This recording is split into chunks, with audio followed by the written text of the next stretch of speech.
Llegó la hora de conocer las informaciones más destacadas del continente americano. Acompáñennos a recorrer y analizar lo que nos une, nos preocupa y nos enorgullece como hispanoamericanos. Bienvenidos a Américas Noticia con Vladimir Kislinger.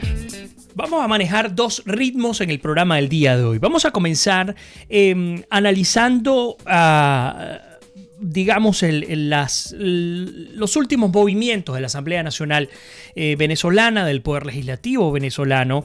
Ustedes saben que esta mañana nuevamente sesionaron, todos los martes están supuestos a sesionar, pero lo que sí es cierto es que desde el 30 de abril, poco antes también ocurría, pero particularmente en el caso del 30 de abril en adelante, el régimen de Nicolás Maduro, la tiranía criminal en Venezuela, ha hecho todo lo posible para que no exista ningún tipo de posibilidad para sesionar. Y si en el caso se llegara a sesionar, pues al menos que no haya ningún tipo de cobertura por parte de los medios libres. Muy pocos, por cierto, los que quedan en Venezuela, y los que quedan, la mayoría transmiten, como lo estamos haciendo ustedes y yo en este momento, a través del streaming, a través del espectro digital. Bueno, el hecho es que en horas de la mañana el régimen de Maduro volvió a prohibir el acceso no solo a los periodistas, sino también a los diputados de la Asamblea Nacional Venezolana. La Guardia Nacional estaba postada en las inmediaciones de la Asamblea Nacional y prohibía el acceso.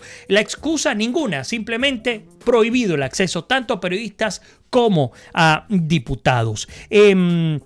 Ahora, interesante es ver cómo, a pesar de que tenían esta sesión ordinaria establecida, pues por supuesto toda la intención era no permitirles la entrada. Ustedes recordarán que la semana pasada, la Asamblea Nacional logró meter un golazo con el tema del acuerdo del TIAR, de la primera discusión, en la cual fue aprobado el acuerdo TIAR. Falta una segunda discusión. Nos preguntamos cuándo van a hacer esta segunda discusión para la aprobación final. Una gran interrogante que tenemos los venezolanos. Debería ser, no hoy, debió haber sido incluso la semana pasada. Bueno, la estrategia del régimen ha sido dilatar todo lo posible en la conformidad del quórum, justamente lo que están procurando, evitar que exista quórum para poder sesionar, para poder llevar esta sesión ordinaria. Gracias a todos los que se están conectando en este momento. Veo que además nos están apoyando, también compartiendo el programa del día de hoy. Ahora, unos diputados que hay que entender, muchas veces nos toca criticar,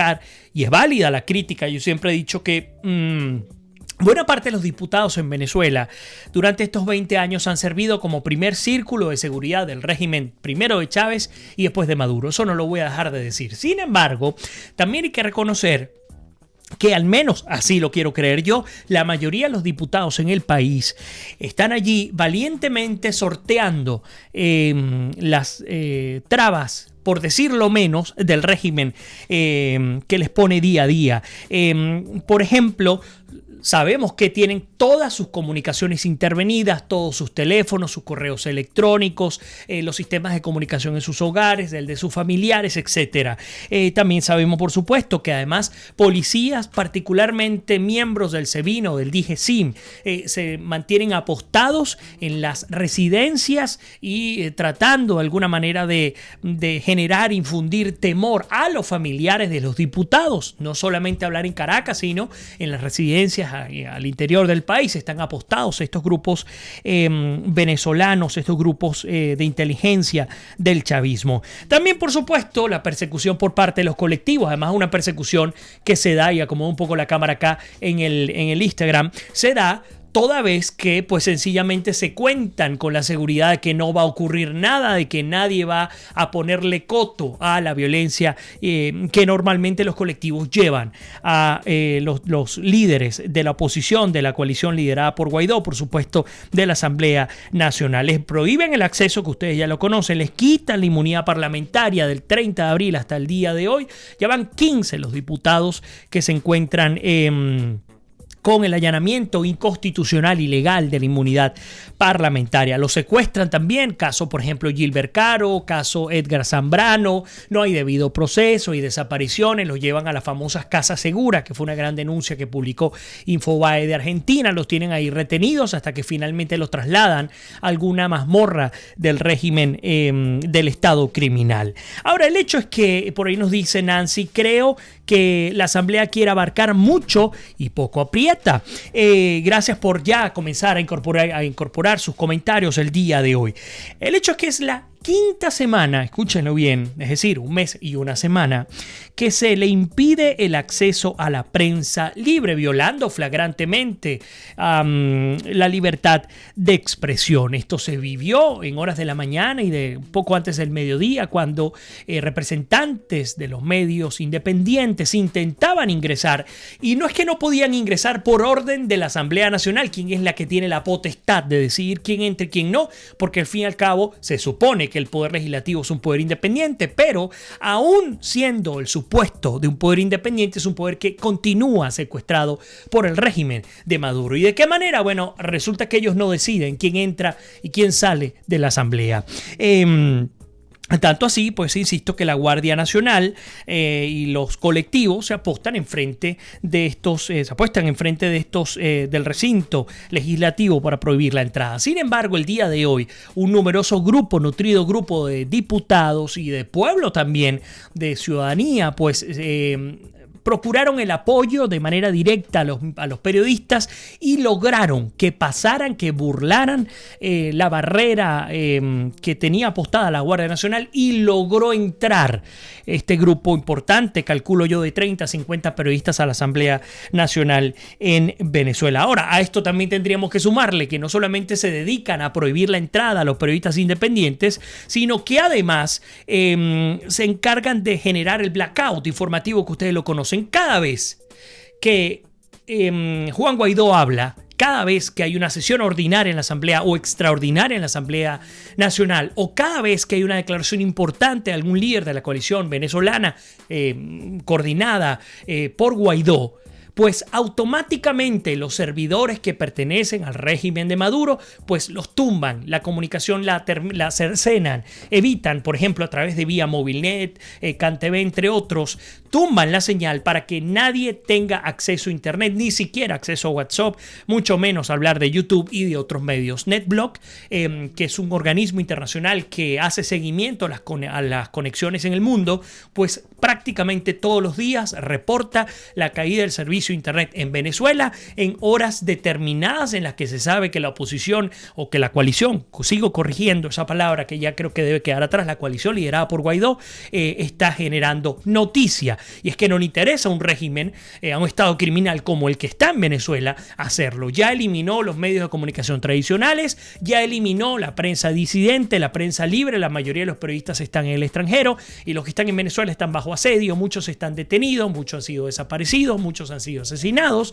y los que quedan aún libres, que lo hacen por vía digital, ya ni siquiera tienen la posibilidad de llegar de manera efectiva a sus audiencias.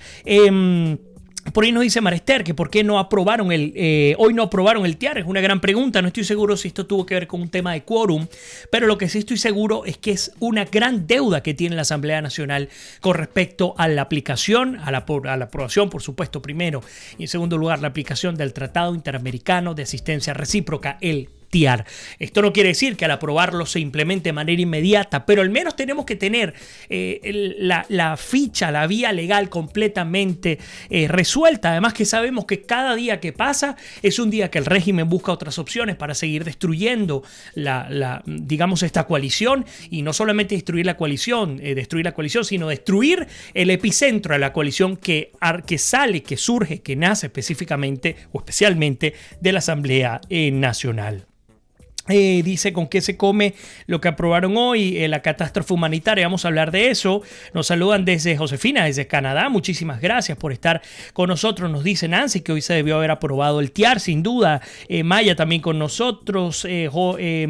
Chacín también nos saluda. Nancy dice: ¿qué pito toca Lilian como para que Guaidó tenga que dar declaraciones sobre ella? Bueno, Alejandro Dueñas también con nosotros, refiriéndose a la información que ya fue publicada en distintos medios internacionales y también venezolanos, que se refiere a que Lilian Tintori Vittori se encontraría en España. Algunos habían dicho que en calidad de refugiada, que había logrado salir del país con sus hijos. Otros indican que podría estar cumpliendo papel como defensora de derechos humanos. La realidad no la sabemos aún, pues muy probablemente la semana que viene tengamos mayor información. Nos dice María Esther justamente que ya Guaidó debe tomar decisiones más fuertes. Yo lo hice, ¿tú piensas que Guaidó lo están frenando ciertos personeros de su equipo? Pues sí, yo creo que, lamentándolo mucho, la velocidad que hemos querido imprimirle a la salida del régimen ha sido ralentizada por grupos que siguen formando parte de la élite que hace que se mantenga Maduro en el poder. Y no solamente dentro del país, fuera del país también. Yo siempre he dicho que hay más de una organización de venezolanos en el mundo que uno cree que están luchando por la defensa del país, y uno los ve recogiendo medicinas y recogiendo recursos, recogiendo alimentos, y resulta que los líderes de estas organizaciones viven fundamentalmente de la crisis en Venezuela. Cuando la crisis en Venezuela se acabe, se les acaba lo que decimos nosotros en el país, el pan de piquito. Por eso es que hay también muchos factores y muchas individualidades que están procurando que se mantenga, que se estire un poquito más, porque es inevitable. Y vamos a hablar justamente del tema Cuba. Para que vean, vamos a reforzar la hipótesis que hemos venido manejando durante todo este tiempo. Pero no solamente hablar de factores internacionales, lamentándolo mucho, y venezolanos también que están jugando a que se mantenga el régimen de Maduro. Voy un poco más adelante, nos dice Guaidó tiene que separarse de toda esa Asamblea Nacional corrupta. Él es nuestro presidente. Rabarco dice, yo veo que sigue pasando el tiempo y no hay acciones concretas. ¿Qué pasaría si llega diciembre y no pasó lo que tenía que pasar? Es que sin duda alguna, es que te soy sincero, no podemos ni siquiera llegar a diciembre. La gran pregunta es, ¿realmente el pueblo venezolano está en la capacidad para aguantar hasta diciembre? Esta situación se tiene que terminar en el inmediato plazo. No puede haber otra opción. ¿Por qué? Porque ya no hay vía, ya las muertes se cuentan por centenares, ya la crisis ha llegado a un punto en el que la anarquía ha tomado totalmente el país, y por eso es que nos interesa tanto no solamente hablar del ahora, sino de lo que ha de venir. Pero sigo adelante, no me quiero detener en este tema. Bueno, finalmente la prensa logró entrar a la Asamblea Nacional después de 5 semanas de bloqueo, mientras que el blackout se mantuvo, por supuesto. Mientras tanto, fíjense qué interesante, Fernando con nosotros. Emir también dice, no aguantamos más, sin duda alguna, no aguantamos absolutamente más sufrimiento. Por ahí Nancy dice, si llega diciembre seremos cadáveres. Ninoska dice, ¿crees que detrás de Guaidó está Leopoldo? ¿Se deja manejar por él? Bueno, hay muchas hipótesis. Si ustedes me preguntan sobre ese tema, creo que desafortunadamente, a pesar de que yo aprecio el trabajo de Leopoldo, tuve oportunidad de compartir con él en unas cuantas ocasiones, y respeté mucho lo que significó Leopoldo en su oportunidad. Creo que, lamentándolo mucho, la salida de Leopoldo el 30 de abril de alguna manera vino a cambiar la jugada que se venía manejando hasta el momento. Algunos hablan que fue un gran error cómo se manejó. No digo un gran error el conseguir la libertad, aunque yo sigo insistiendo que ni Leopoldo ni Simonovich han sido liberados. Han sido en todo caso liberados parcialmente, pero siguen estando bajo protección, porque si no vuelven a las mazmorras. Y en el caso de Simonovich, pues fuera del país. Nos dice Matopi, el periodo de Guaidó es hasta diciembre y siguen dialogando. Marlene nos pregunta bien difícil, ¿qué pasa con Guaidó? Vladimir, ¿de Rusia se fueron o qué pasó? Bueno, Fernando, según la información publicada por el propio presidente Donald Trump, es que se fue. La mayoría se retiró del país. Sin embargo, los medios de propaganda de la autocracia rusa indican que no, que es una información falsa, así que hay dimes y diretes, así que no vamos a poderlo saber de manera inmediata. Ya estamos investigando, por supuesto, si están apostados, por lo menos en Bolívar, donde sabíamos que estaban junto a los hermanos Rodríguez y junto a una comisión cubana, ya no están. ¿Dónde están? Ojalá que estén bien lejos de América, bien lejos de Venezuela, pero al menos en Bolívar no están. Nos dice Chacín, nos dice el tiempo de Leopoldo ya pasó. Pues sí, es parte del análisis que hemos estado presentando a todos ustedes. Bueno, mientras tanto, les hablaba de Cuba. Muchos pensamos que Cuba, es imposible imaginar un escenario en el que Cuba sea parte de la salida de Maduro. Eso yo lo entiendo perfectamente. Además, porque Cuba nunca ha actuado de buena fe. Cuba es un país dominado por el mayor estado criminal que tiene 60 años instalado en nuestro continente, que ha entendido que a través del narcotráfico, de la esclavitud moderna, porque muchas veces ustedes escuchan a estos comunistas hablando de Estados Unidos y de lo que se les paga por hora a los trabajadores y de que no hay beneficios, etcétera. Pero si un país tiene esclavitud moderna en nuestro continente, es justamente Cuba, porque el régimen de La Habana se encarga de obligar a aquellos cubanos que pasan por las universidades del Estado, que por supuesto son todas, que cumplan prácticamente un régimen de esclavitud en misiones internacionales. No estoy hablando ni siquiera de los espías cubanos ni de los miembros de las fuerzas militares cubanas. Estoy hablando de seres humanos, de hombres y mujeres que tienen que salir obligados a pasar trabajo, les secuestran el pasaporte, no les permiten tener ningún tipo de libertad, viven en condiciones infrahumanas. Eso sí es esclavitud moderna. Bueno, Cuba nunca ha actuado de manera honesta, ni siquiera con su propio pueblo. Por lo tanto, Cuba se arrima al mejor postor. Por supuesto, aprovechó la oportunidad de tener una Venezuela multimillonaria en su oportunidad, tomó todo lo que pudo tomar, pero ahora la realidad es otra. Ahora la realidad es que esos 50,000 barriles diarios de petróleo están a punto de no lograr llegar porque el bloqueo cada vez es más extremo por parte de Estados Unidos. Ojalá y que sea más extremo por parte del resto de nuestros países del continente. Y pues fíjense ustedes qué coincidencia para ver que la franquicia cubana se ha instalado en Venezuela. Mientras tanto en Cuba, pues la cual recibe embates de la crisis venezolana, eso es una gran realidad. El Ministerio de Comercio Interior de Cuba ha impuesto regulaciones y racionamiento a productos básicos a partir del mes de junio, porque es que tampoco tienen recursos para poder adquirir los productos y no los tienen, insisto, porque el chorro de dólares que les ingresaba por parte de Venezuela, pues sencillamente ya no está llegando.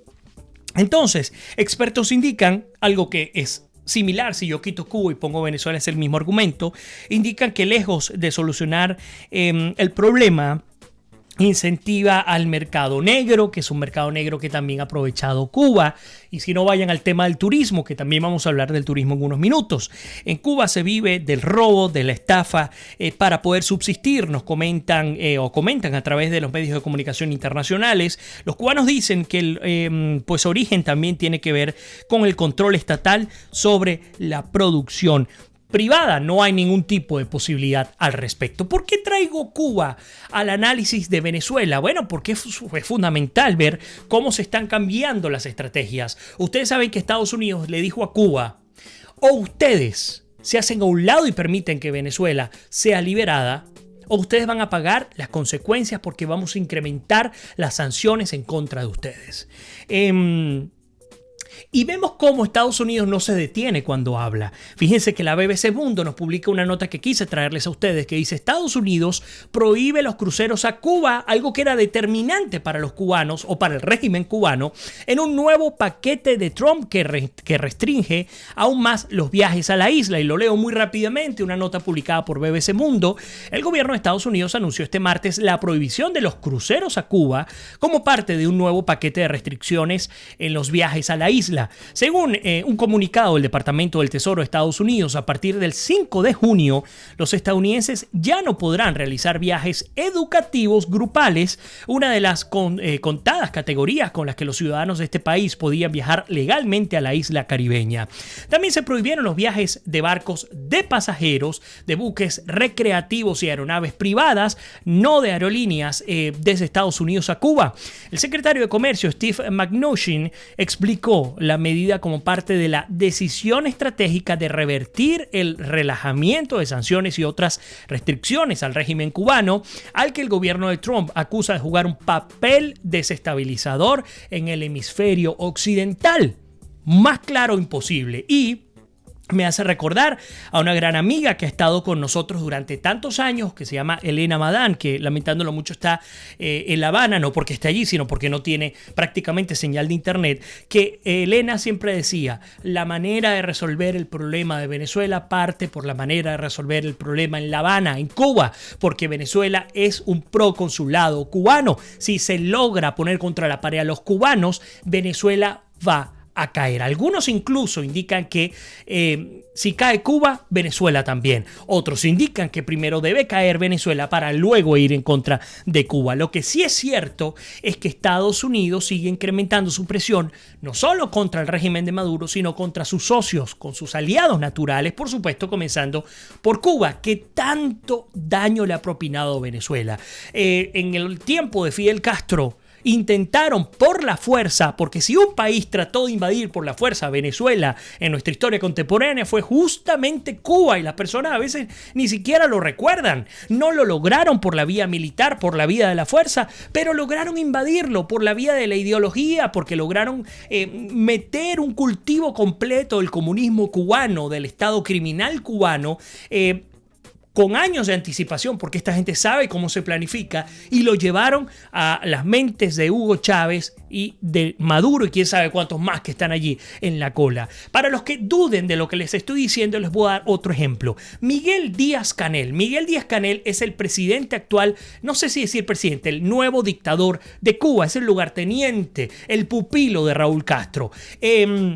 Miguel Díaz-Canel, cuando era joven, él fue enviado, hace creo que 20 o 25 años atrás, fue enviado nada más y nada menos que a Nicaragua para formar las juventudes comunistas, juventudes sandinistas y juventudes comunistas pro revolución cubana. Esta gente trabaja con muchísimo tiempo de anticipación. Ellos sí saben que si lo hacen con tiempo y con paciencia, pues logran implementar su franquicia, y lo estamos viendo, los dos países más golpeados por el tema del Estado criminal cubano en nuestro continente, aparte de Cuba, por supuesto, es justamente primero Venezuela y en segundo lugar Nicaragua. Así que bueno, este punto lo quería traer para todos ustedes, mientras que en Perú, ya voy a leer todos sus comentarios, se está viviendo una situación muy delicada y lamentable en torno a los inmigrantes venezolanos, a los migrantes venezolanos. Me encantaría saber si alguno de ustedes está en Perú y qué opinión les merece esto que vamos a estar comentando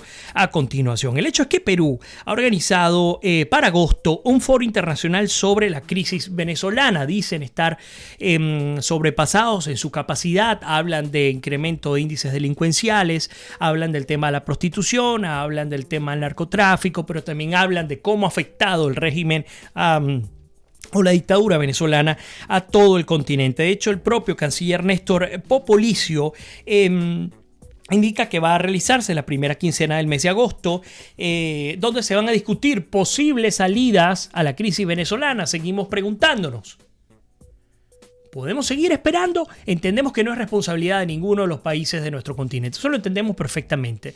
Pero sí entendemos muy bien que Venezuela se está arrastrando como un agujero negro, se está arrastrando a nuestro continente americano, sobre todo a los países de América Latina. Por eso es que es tan importante no solamente liberar a Venezuela porque es Venezuela, no, es que es liberar a Venezuela porque hay que salvar Colombia, Argentina, Brasil, Bolivia, Chile, y para ustedes contar, subiendo también hacia América Central y América del Norte. También pues hablan de cómo poder ayudar a la recuperación del país el día después.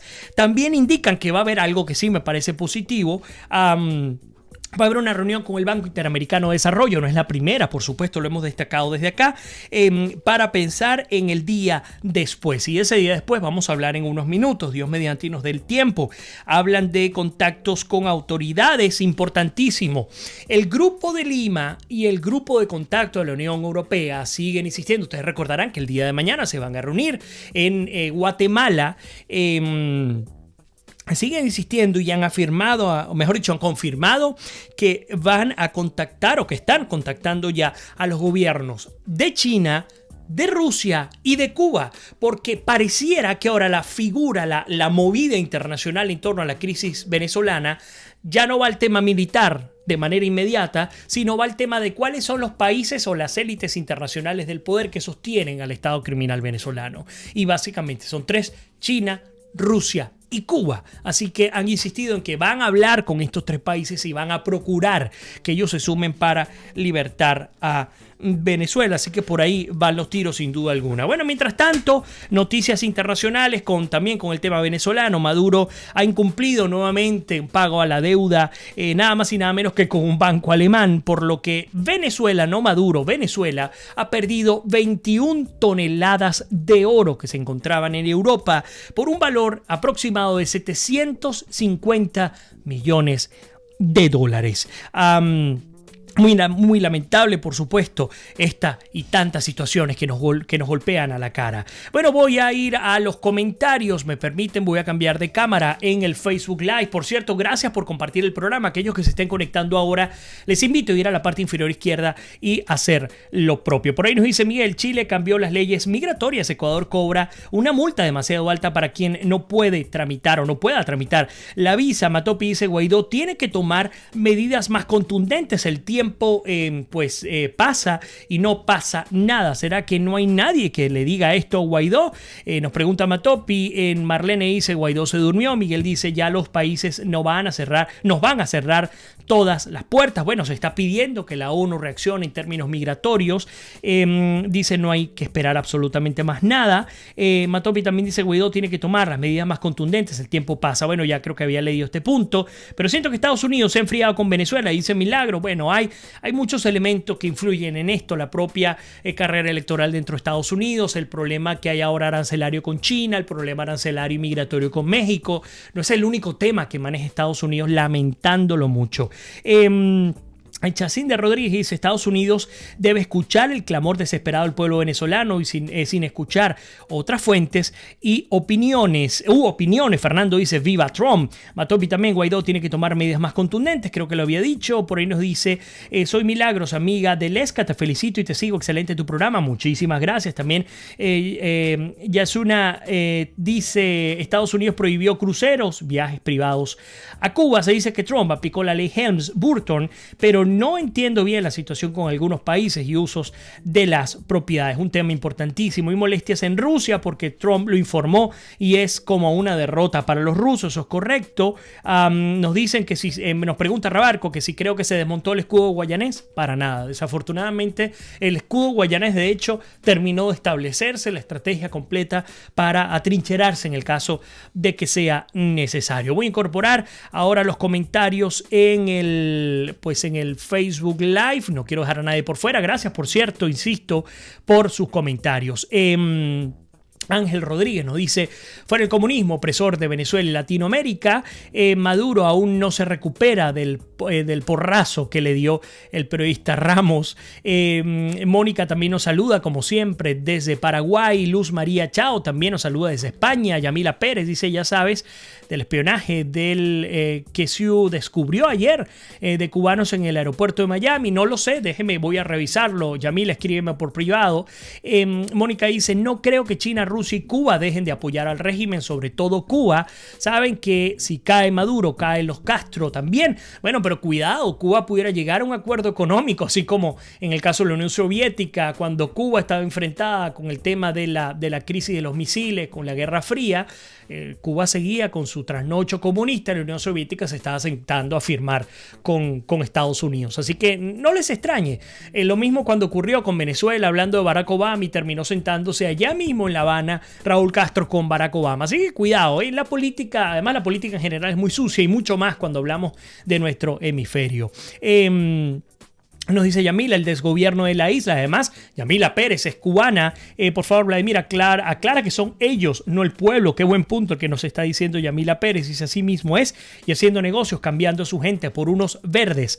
A nivel internacional, hablando de la esclavitud moderna, Inés Alemán dice: me gusta mucho tu programa. Muchísimas gracias. Un gran abrazo desde Costa Rica. Arsene dice: ya yo estoy decepcionada por lo que está pasando, porque Maduro está tomando oxígeno para acabar las elecciones. Luis Fernández también con nosotros. También un gusto verte.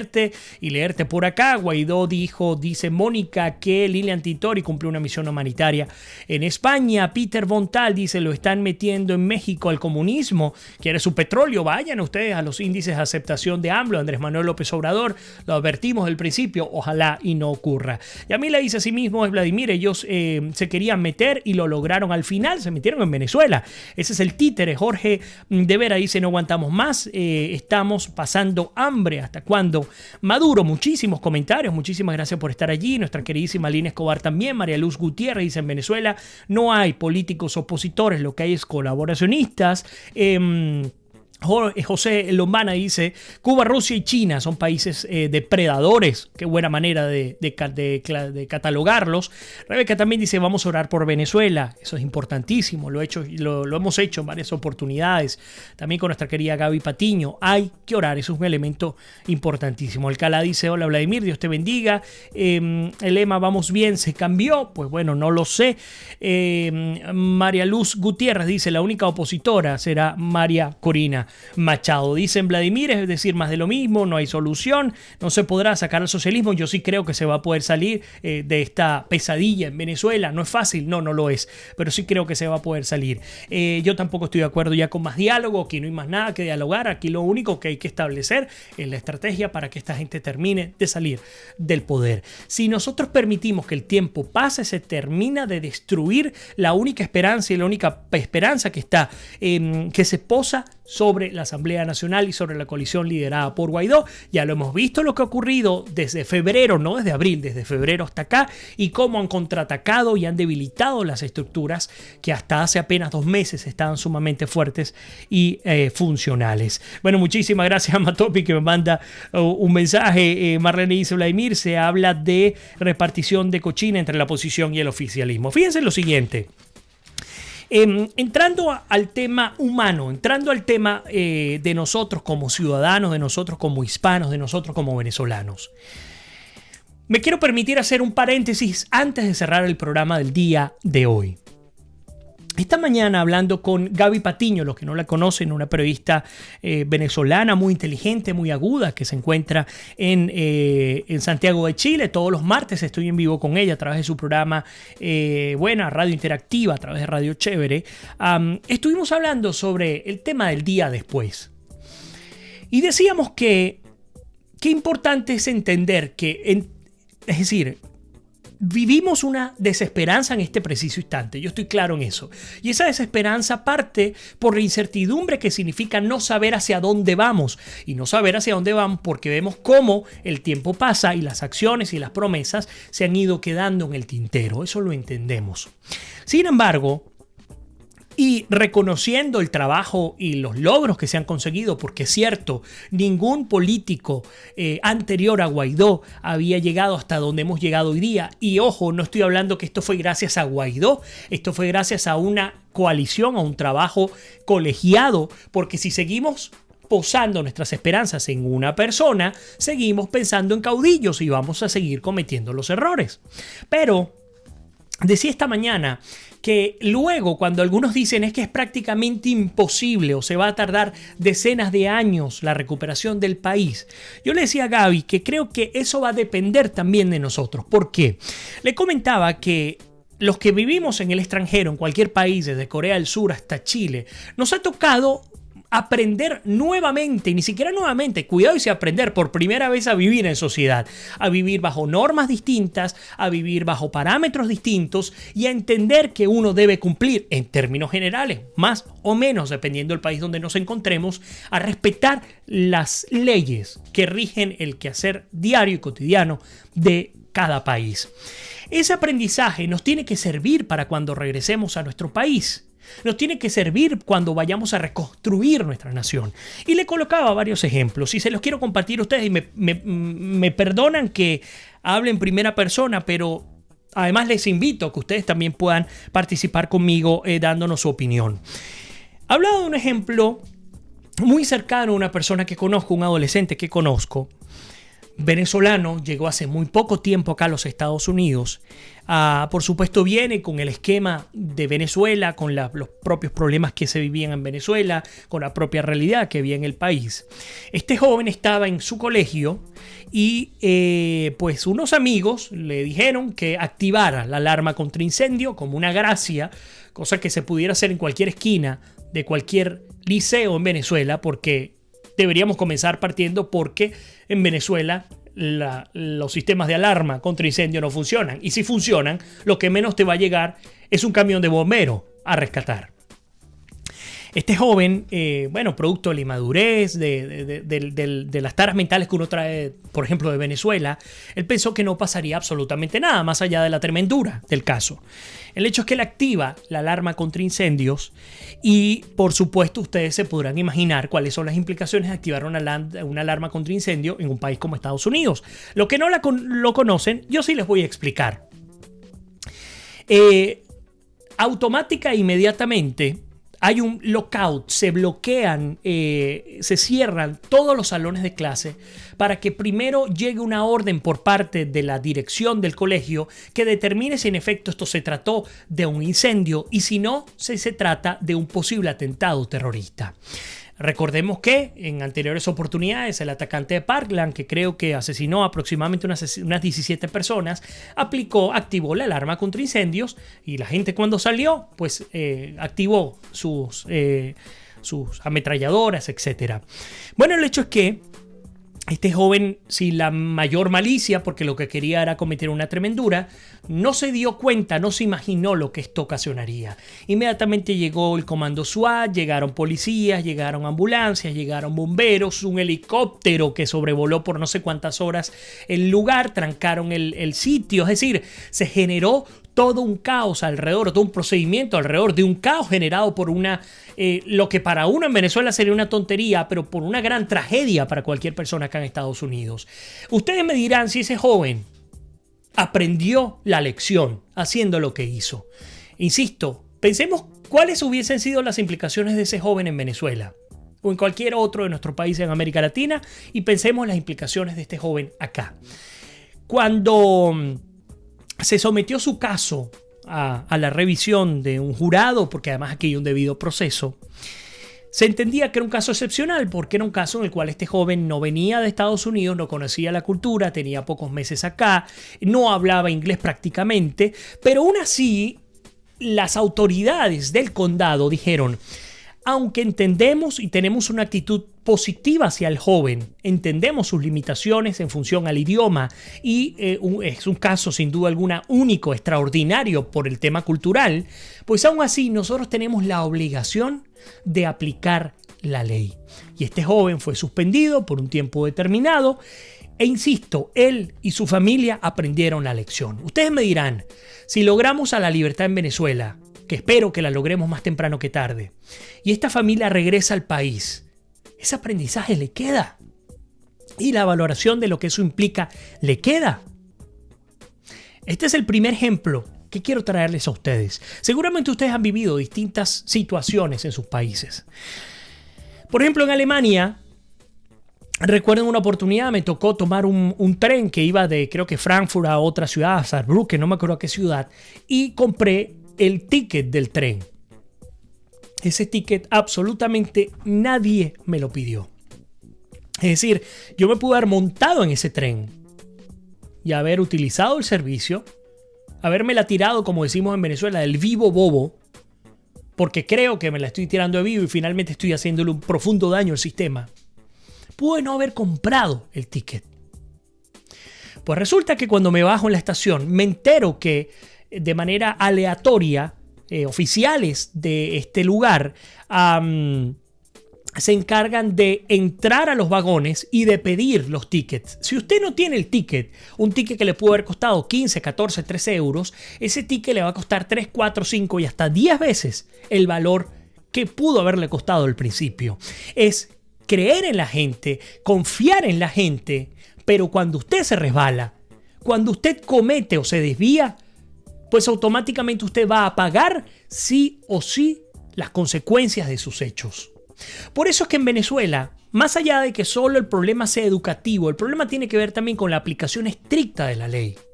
Aquí en Estados Unidos se ha aplicado, y en otras partes de nuestro mundo, se ha aplicado lo que se conoce como la teoría de las ventanas rotas. Lo expliqué esta mañana, lo hablé hace casi 3 años del programa y hoy lo quiero hablar rápidamente.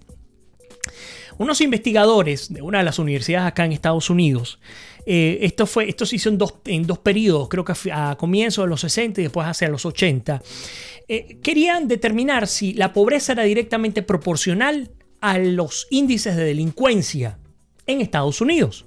Ustedes me dirán su opinión, si creen que es así o no. Entonces ellos tomaron 2 vehículos de la misma marca, el mismo color, la misma categoría, la misma calidad, el mismo estado físico, y los estacionaron. Uno en un barrio muy pobre de Brooklyn y otro en un barrio muy rico acá en los Estados Unidos llamado Palo Alto.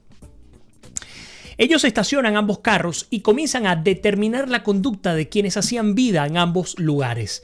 Por supuesto, como era de esperarse, en este barrio muy pobre, paupérrimo, con problemas de servicio, con delincuencia y vandalismo, casi automáticamente comenzaron a vandalizar, comenzaron a robar el vehículo, le robaron las partes, lo llenaban de grafitis, le rompían los vidrios y pues luego al ir al segundo barrio de dinero, aquí se le llama también así, o la segunda urbanización o conjunto de mucho dinero, se consiguen con que el carro no había sido tocado.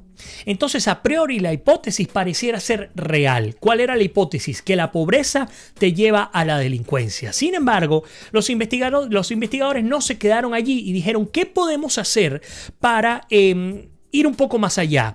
Decidieron en esta urbanización, barrio de muchísimo dinero, decidieron romperle un vidrio, un foco, una ventana, como usted lo quiera llamar. Decidieron romperle pues este vidrio al vehículo que estaba parado en esta urbanización de mucho dinero. Pues resulta que casi inmediatamente al haber roto la ventana, pues comenzaron a vandalizar también este vehículo y lo comenzaron a vandalizar jóvenes y personas que no pertenecían, digamos, al estrato más pobre de la población, pertenecían justamente a aquellos estratos más ricos, más pudientes de la población.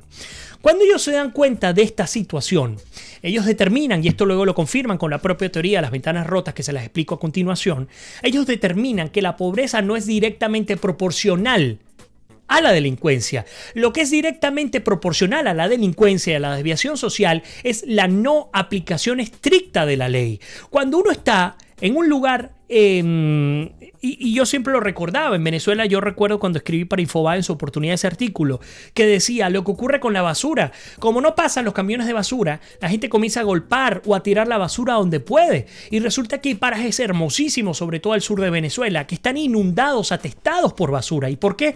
Porque hay una conducta por imitación que desvía el deber ser, y desvía el deber ser porque no hay ningún tipo de consecuencia inmediata que pueda evitar que yo me comporte mal.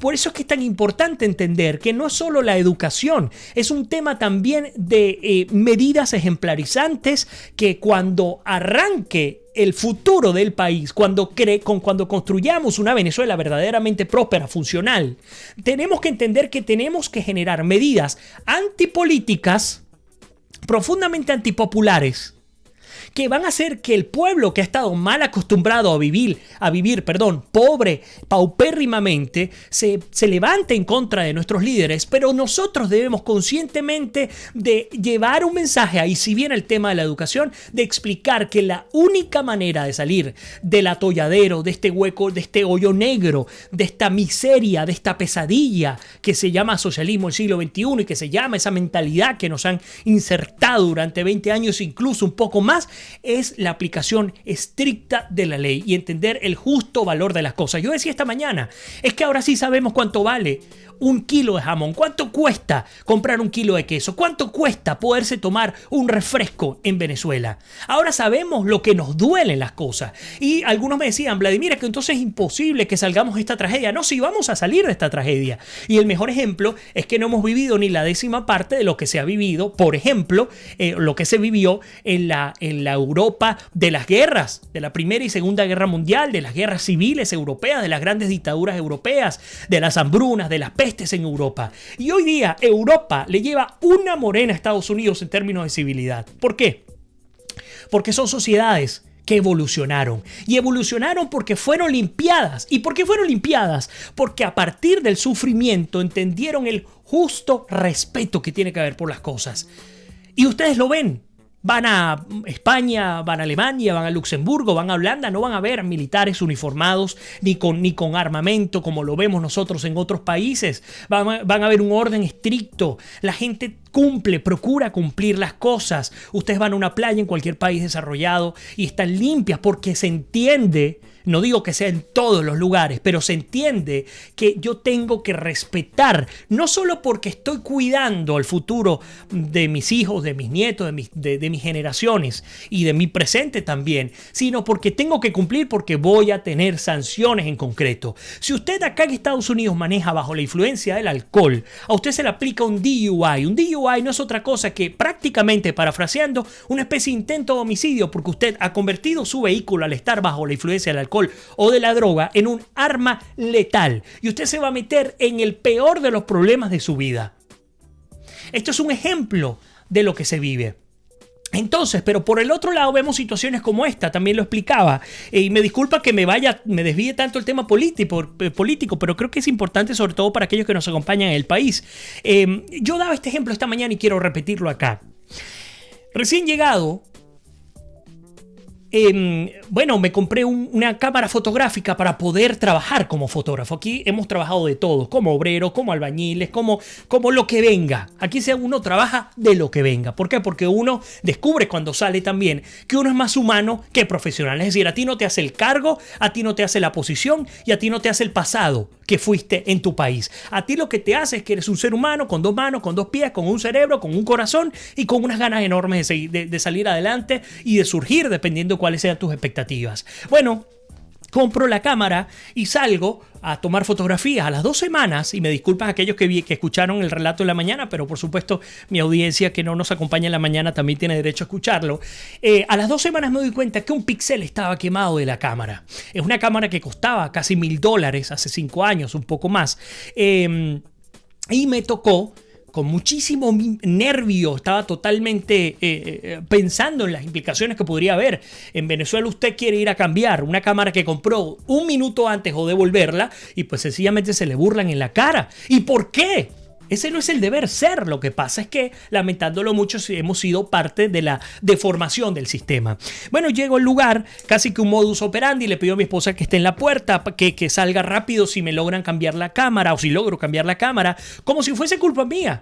Y la verdad no había sido culpa mía. Llego al lugar con las manos temblando, le explico a la señora casi que media hora para explicarle qué era lo que ocurría. Y la señora, toda aburrida, me quita la cámara, se va y me trae una nueva. Me pide disculpas, me entrega la cámara y listo. Para mí eso fue un shock enorme, porque no podía entender cómo alguien, sin revisar a profundidad si yo había sido el causante del daño de la cámara, podía entregarme otro equipo y sobre todo tan caro.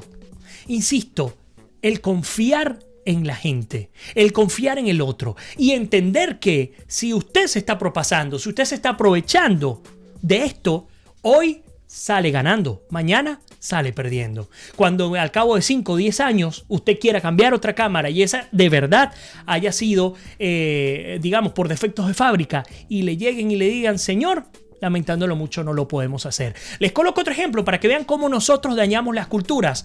Ustedes van a Miami, una ciudad que, lamentándolo mucho, la capital de América Latina, es toda una congestión. Usted va a un restaurante de comida rápida, McDonald's, Wendy's, lo que ustedes quieran, Burger King, lo que ustedes quieran.